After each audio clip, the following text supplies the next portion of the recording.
Hello and welcome back to my channel. My name is Rachel if you're new, and today I thought I would do a video about the 7 things that have made the biggest difference in the process of finding my style.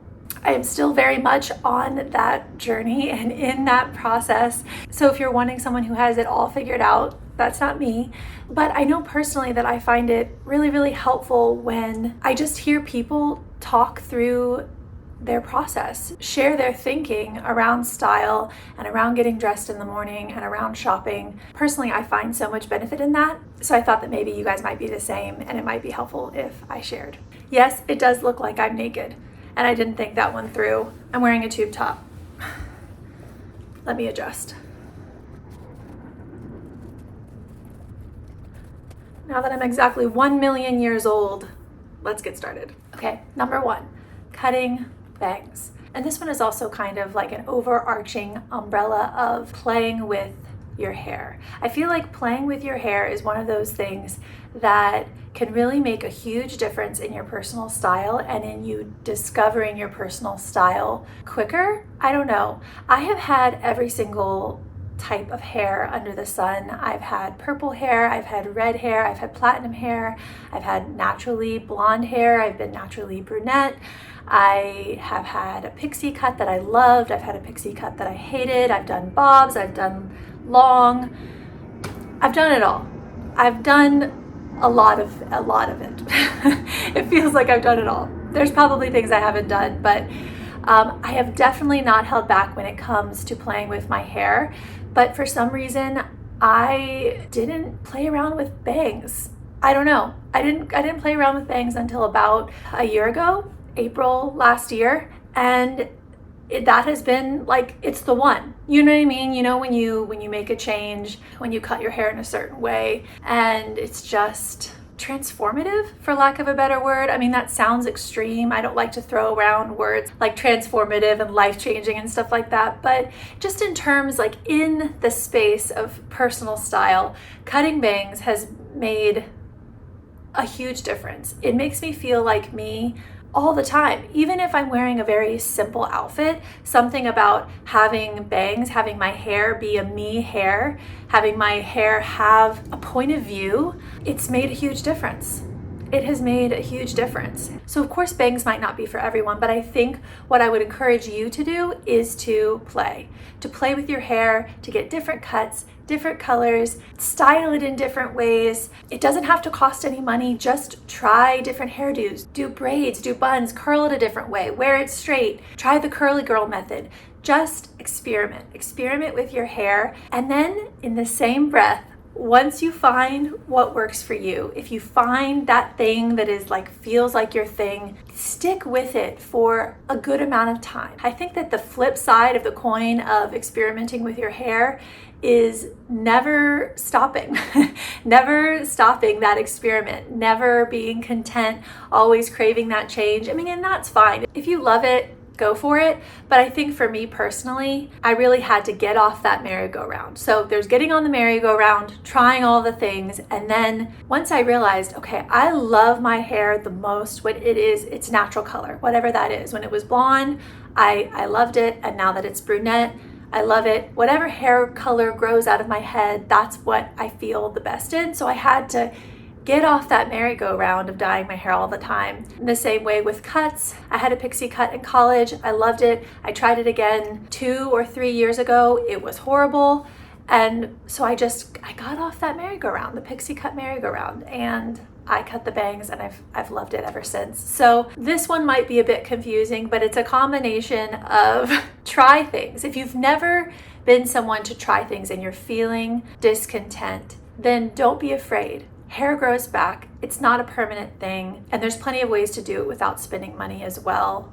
Like I said, playing with styling and stuff like that. Just play around. And then once you find the thing, stick with it for at least a year and see how you feel. Play with your hair and let your hair be part of your style. Okay, number 2, this is probably one you've heard a ton before, but it's taking outfit photos. I've never been someone to post a lot on Instagram or anything like that, so I haven't really had like a catalog of outfits that I could look back on. And it wasn't until 2021, I think, when I started taking just personal outfit photos because I was curious. I was curious how clothes looked on me. And at that point, I had had 2 babies. And so my body was like this alien thing that I didn't fully understand and didn't fully recognize. And so I needed the photos, you know what I mean? I needed the photos to learn my body again and to learn my style. And I have seen my style evolve a lot since that time. I mean, it's been 3 years. And in those 3 years, I've seen my style change, I think, more than any other time in my life. And that has been for a lot of reasons. But the photos have allowed me to, I don't know, kind of have a sense of control in all of it. Of course, my style has changed in the past for a lot of different reasons, but I don't know, something about taking the photos and the knowledge that that has given me has allowed me to kind of steer and direct the ship of my personal style, if that makes sense. It's given me a sense of autonomy over my wardrobe. I don't know, it's allowed me to say, okay, this is what my closet looks like today. This is what these outfits look like on me. And this is where I want to go.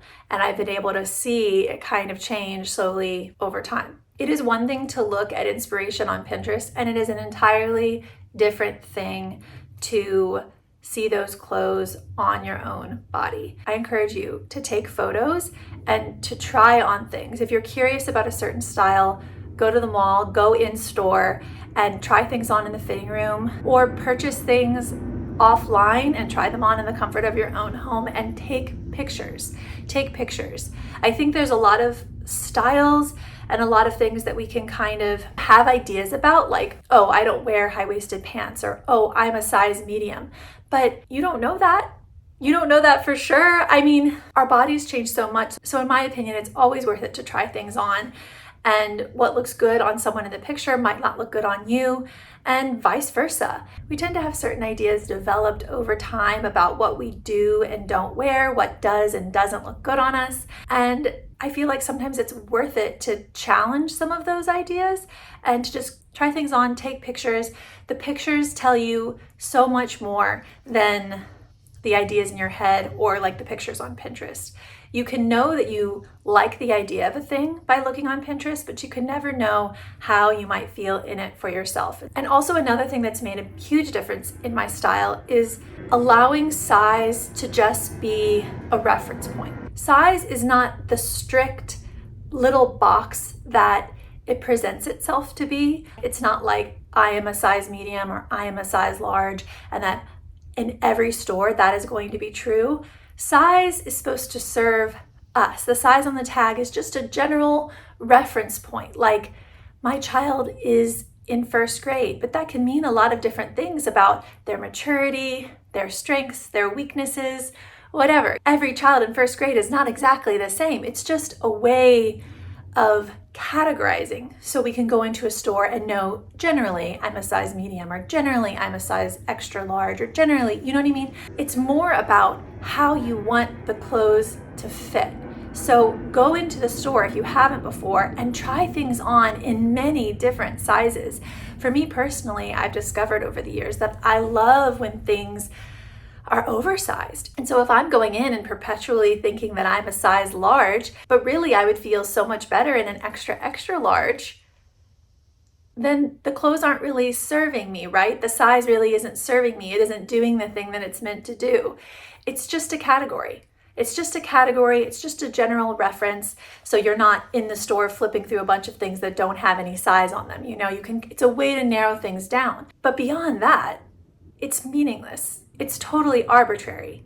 It doesn't mean anything. What matters is you and your body and how you want the clothes to fit. So not being boxed in by the size on the tag, trying things on, taking photos and seeing how I actually like things to fit on my body has been the biggest game changer when it comes to style. Okay, number 3, loosening my grip. I find that finding your style and achieving a personal style that you love can be easy and relaxed and can come very naturally if you let it. But for me in the past, the more that I've tightened my grip around finding a personal style and getting to this elusive destination where I'm done, where my closet is finished and I have found my personal style. I am there. You know what I mean? The more that I tighten my grip around that, the less fun that I've had, the less joy that I've gotten from the process in general, and the less satisfying I have found my closet to be, the farther away I actually feel from that destination. I am still 100% in the process of finding my personal style. I don't consider myself done in any way, but I'm having a lot of fun. I'm having a lot of fun and I'm getting a lot of joy from my closet. And part of that is because I have started to let go of that idea that there is an end point in all of this, that one day I will achieve this perfected closet, that once I get there, it will never change again. Me, my body, my needs, my lifestyle, they are constantly in flux. They're constantly ebbing and flowing and changing. And so even if I achieved the perfect closet tomorrow, that might not necessarily be the perfect closet for Rachel a year from now. And so the perfect closet, the end destination of finding your personal style and being done and never having to change it again, that's a myth. It doesn't actually exist. I am constantly changing, and so as a result, what a perfect closet might mean for me will constantly change. My perfect closet today isn't necessarily my perfect closet 6 months from now, 2 years from now, 5 years from now. And so there's no point in chasing after that thing, that goal, that end mark that is constantly changing and moving anyways. Sometimes I think that brands have a lot to gain from this narrative, like the idea that your ultimate closet, your ultimate personal style can be achieved and maintained. And I feel like they present the idea that all of this, the perfect closet, the perfect style, the perfect wardrobe, is just on the other side of one more purchase, right? You just need this t-shirt to top things off. You just need these 2 pairs of pants, this pair of shoes, and then you'll have it, and you'll never have to search again. You'll never have to buy again, but just one more purchase, just one more, and then you'll have it. And so I feel like a lot of advertising, a lot of marketing is designed in that way. It has that message in back of it. I don't necessarily think that we have that idea for no reason. That's a message that's being spoken to us. Your personal style is not far away. Perfection is possible. Buy this and you will have it. And I say this as someone who does struggle with compulsive shopping. So maybe not everyone is the same as me, but this is just my experience. I have definitely taken in that message and been like, yes, I'm on my way to the perfect style, and that's the t-shirt for me, or those are the pair of pants for me. But it never stops. I'll buy that pair of pants, I'll buy that t-shirt, then there's just one more thing after that. I buy that thing and there's one more thing after that. The perfect closet doesn't exist.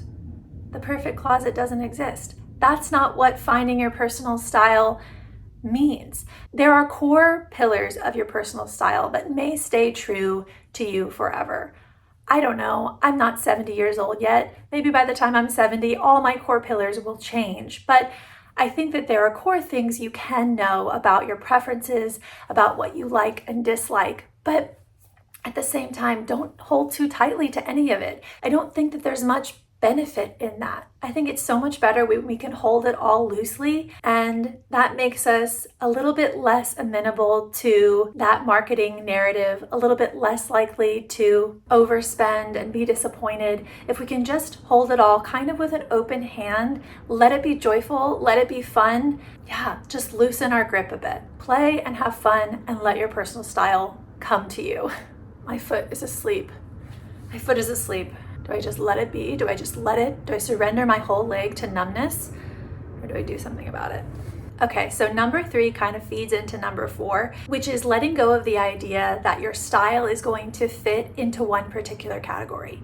I don't know if this is just a result of being a product of early 2000s fashion magazines, but all of those quizzes are like, are you sporty? Are you boho?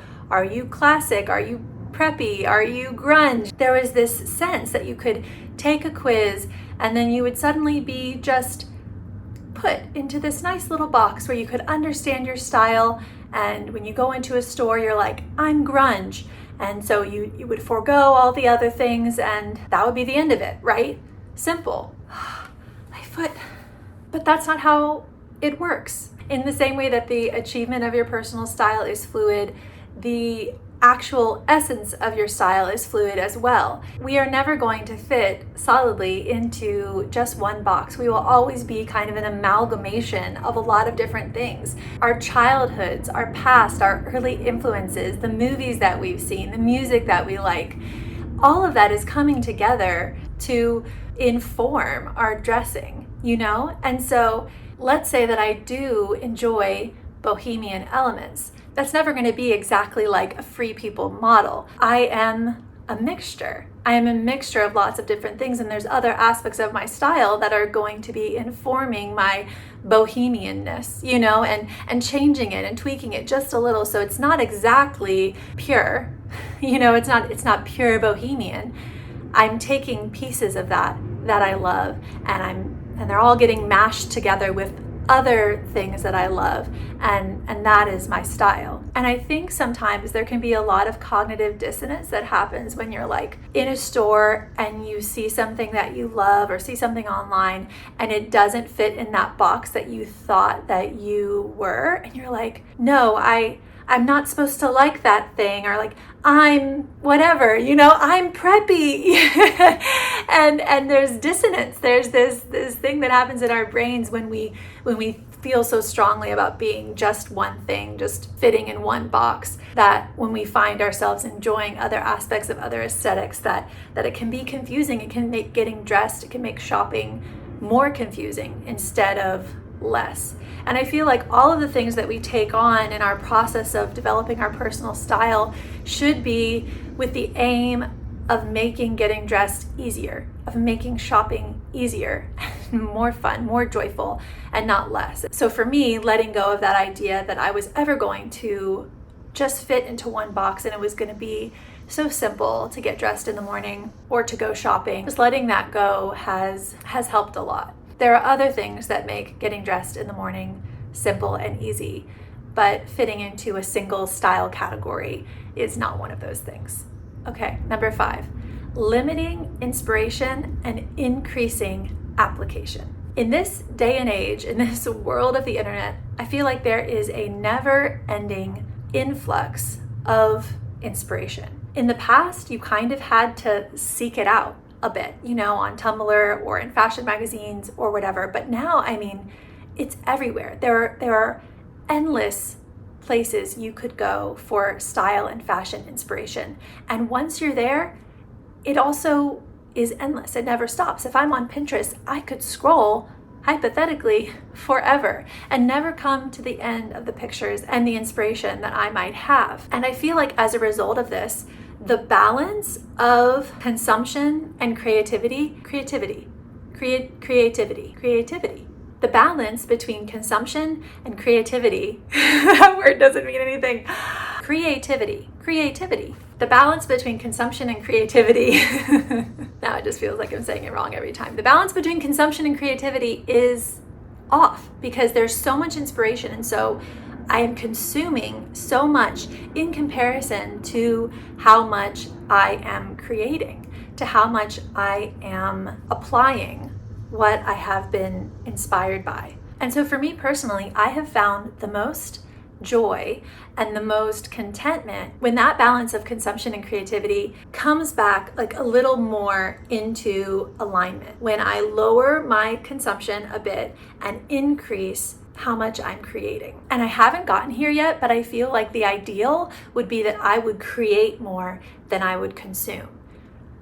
That feels a long way off. That feels really, really hard to do, but it's something that I'm striving for. So instead of just constantly being on Pinterest or Instagram when I'm interested in learning more about my personal style, I've kind of tried to limit how much I do those things and instead to play with what I already have. And this goes back to some of my earlier points, but trying on clothes, taking pictures, experimenting with different outfit combinations, playing with my hair, all of that is real. It's so much more real than the pictures on the screen. The pictures on the screen can only ever be so helpful. They will always be a little bit of a fantasy, because that girl is not me. She doesn't have my life. She doesn't have my body. She doesn't have my family. She's a different person.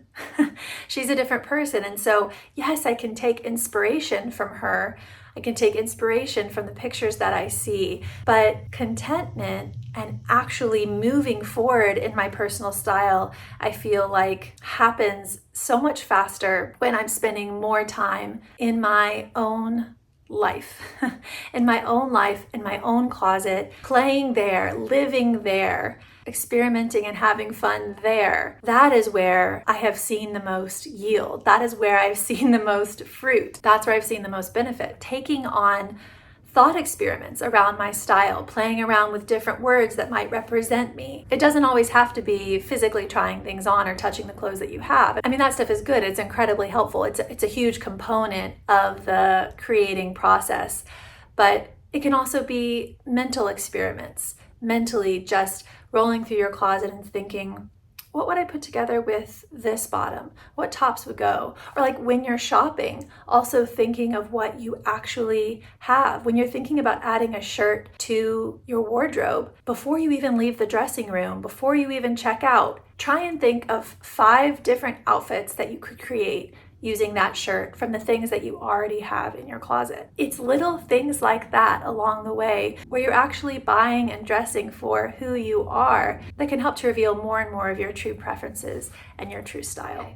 Number 6, not shopping. As someone who struggles with compulsive shopping addiction, this is not an easy one for me and not one that I do perfectly or very well at all. I'm just being totally honest.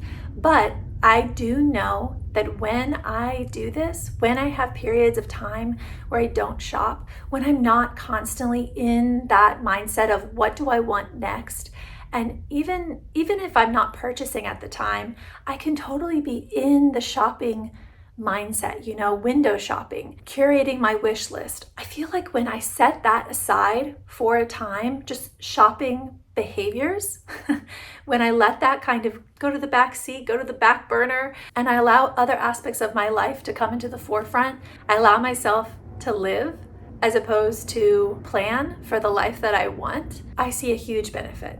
When I think about the seasons that are present in nature, the way that winter goes to spring, goes to summer, goes to fall, and then back to winter, when I see that cycle and when I think about it, within the health of those seasons, there is dormancy, there is stillness, there is a not doing, that is integral to the doing seasons, the fruit-filled seasons, the out and forward and motion seasons. And I see that same thing reflected within myself. When I spend a lot of time thinking about my personal style and how to get there, and I'm very focused and there's lots of forward movement and all of that, and I only stay there in that way of being, that kind of like pouring all of this energy and all of this doing, even if it's just in my mind, into my closet, I find that I begin to hit a wall, or like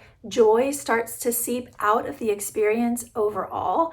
Suddenly it's not as enjoyable to think about those things and to do those things. And I'm just like stuck in a hamster wheel, doing the thing for the sake of doing the thing versus doing the thing for the joy of doing the thing. I know that this is all kind of heady and abstract, but this is what I experience, that when I stop shopping, when I allow myself to go into a winter in terms of my pursuit of finding my style, when I allow a not doing to happen, the spring and summer are so much better. The spring and summer of my pursuit of personal style is benefited so much by allowing a rest to happen. Okay, last but not least, number 7, realizing that not everyone has to be a fashion influencer.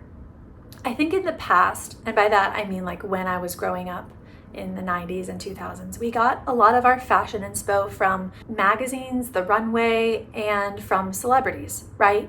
But with both of those things, there is this separation and this otherness between us and them. The runway would always put out these kind of like fantastical outfits, fantastical styles that were never exactly meant to be ready to wear. You know what I mean? They were 100% meant to inspire, and they would inspire trends down the line that would become more wearable as they went along. But they were outlandish, right? They were designed to push boundaries. They weren't necessarily designed to be worn as is to the dentist or the grocery store. And so when you would look at those runway styles in the fashion magazines, you had a sense in your mind of their otherness, of their separation from you, and the idea that that is what they are meant for. They were meant to inspire you. Just the same way that art is meant to inspire you. It's a beautiful thing. It's a beautiful thing that's meant to move you. And even in the case of celebrities, there was this otherness to them and to their lives. I mean, of course, they are normal people, but prior to social media, there was this mystique about them, right? You didn't know every single thing that they were doing or every single thing that they were wearing. You might see a picture or two of them on the red carpet or coming out of an airport, but not everything was online. And there was an air of mystery around celebrities and around the lives that they lived. And so without having any information to the contrary, it was very easy to put celebrities in that other category. To just assume that their lives were totally different from the lives of a normal person. What does my life have to do with private chefs and jetting off to Ibiza? I don't even know how to say it. That's how little it relates to my life. So again, that otherness, that lack of relatability helped to keep celebrity fashion in that realm of inspiration. You know, it's slightly more aspirational than the runway stuff. It's slightly less like inspiration because there's personalities that you could connect the styles to. But still, for me at least, when I was looking at the magazines, it's like I'm inspired by what they're wearing, but I don't have to exactly have it for myself. But with fashion influencers today, while some are more overtly aspirational, I think with a lot of them, there's this messaging of like, I'm just a normal girl. I'm just a normal girl. I'm just showing you what I'm doing in the day, and I'm just putting on the outfits that I would normally wear. And a lot of us know that most fashion influencers just started as people posting pictures online. And so there's this like relatability and this connectedness and this, oh, they're so normal. They're just wearing really cute clothes. And a lot of influencers present their content in that way. I'm just sharing what I'm into. I'm just sharing what I'm wearing today, as if this isn't their job, as if they would be doing exactly the same thing, even if their livelihood didn't depend on it. And I'm not saying that this is evil or malicious. I 100% believe that I follow people who could be categorized as influencers who are doing this from a pure heart. They are just sharing what they're into, and they're not trying to hurt me, and they're not trying to hurt you. But for me, and maybe you're the same, this relatability, this casualness can really blur that line between inspiration and aspiration to the point where I'm like, do I need to dress like a fashion influencer?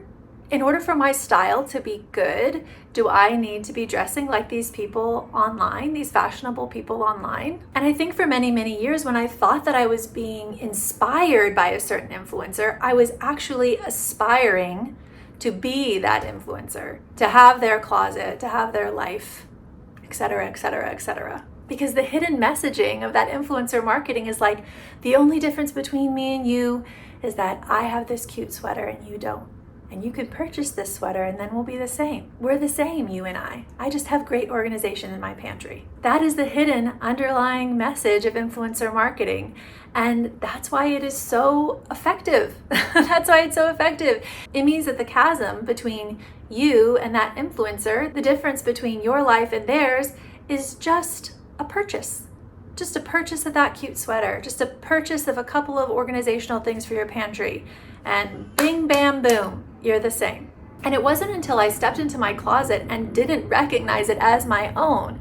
I mean, it's sad to say, I really regret it, that I can look through my closet and see like, oh, that's when I was influenced by that person, or that's when I was influenced by that person, or that's when I was really into that channel. You know what I mean? My shopping was really being informed by this idea, this belief that because these people seemed so relatable, that all I needed to do was purchase what they had, and then I would have good style. but I don't have the life of a fashion influencer. I don't have the needs or the preferences of a fashion influencer. I don't want an entirely cream set of workout clothes because I actually sweat.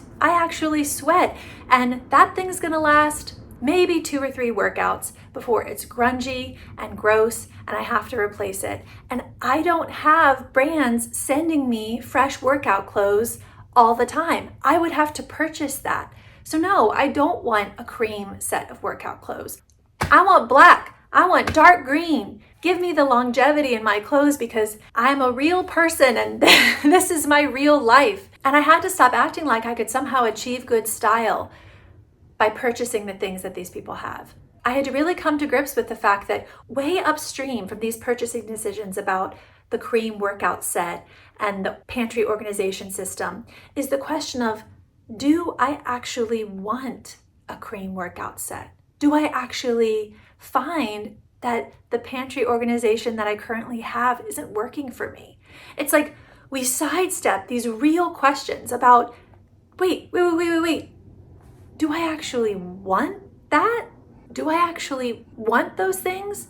Apart from someone telling me that I should, or that it's life-changing, or you gotta try this. Maybe they really did need their pantry organized. Maybe they really do find joy in cream workout sets. That's okay, they can. But I still have to ask myself, I have to have some filters, some real questions that bring me back to reality, bring me out of the sky and onto the ground of my real life of like, wait, but do I actually want that? Do I actually want that? Or do I just think that in order to have a good life, in order to have good style, I have to dress like a fashion influencer? And the answer is no, you don't. You don't have to dress like a fashion influencer in order to have good style. They can be incredibly inspiring, and that can be their style 100%. And it's okay if yours is different. It's okay if mine is different. And it's actually so much better to have a closet filled with things that you purchased because you preferred them, as opposed to things that you purchased because someone else preferred them, because someone else liked them. You are going to find your closet and your personal style so much more invigorating and satisfying if you let your style be your style. Forget all this inspiration, forget all of this influencing, and let your style rise to the surface. Let your style come to the surface. There is nothing that can wreak havoc on your personal style like foregoing your own preferences, like foregoing the personal and beautiful limitations of your life and shopping for someone else's life. Don't shop for someone else's life. Shop for your own. And the style that actually suits your life will come to the surface. We've got a baby who's awake now, and that's the whole video. Those are 7 things that I wish I had learned sooner, 7 things that have made the biggest difference in me finding my personal style. I'm still on the way. I'm still in the middle. If you feel like you're in the middle, I'm there too, 100%. If there's anything that you've learned in your personal style journey, please comment down below. I'm sure that other people who are watching would find it really helpful to hear other people's suggestions, so please comment. And yeah, that is everything. I will see you in the next one.